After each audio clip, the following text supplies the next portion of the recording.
Welcome viewers, আবারও চলে এসেছি বিজ্ঞান বিষয়ক আলোচনা নিয়ে। আজকে আলোচনা আদিত্য L1 কী তথ্য পাঠানো শুরু করলো দেখো।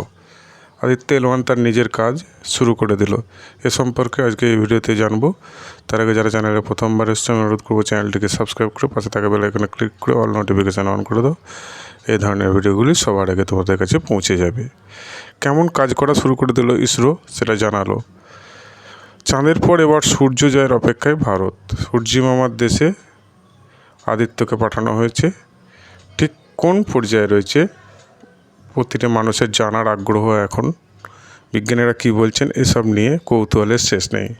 ইসরো আবারও একটা টুইট করেছে যে সূর্য মিশনের যে আদিত্য L1 কোথায় আছে বা কী জানাচ্ছে সে সম্পর্কে একটি টুইট করেছে।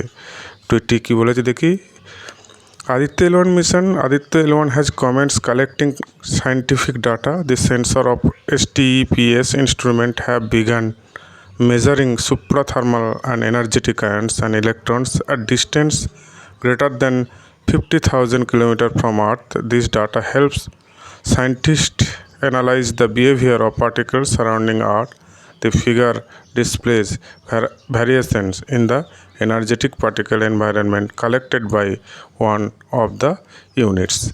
এটি টুইট করে জানিয়েছে।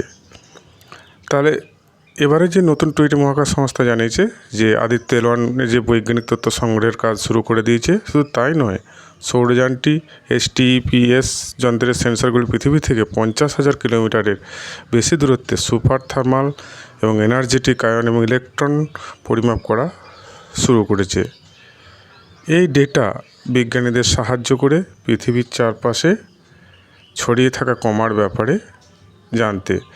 তাহলে আদিত্য L1 যে কাজটি শুরু করেছে সেটি ইসরো আমাদেরকে যে তথ্য শেয়ার করলো এই ভিডিওর মাধ্যমে। আজকের ভিডিও এই পর্যন্তই। Thanks for watching.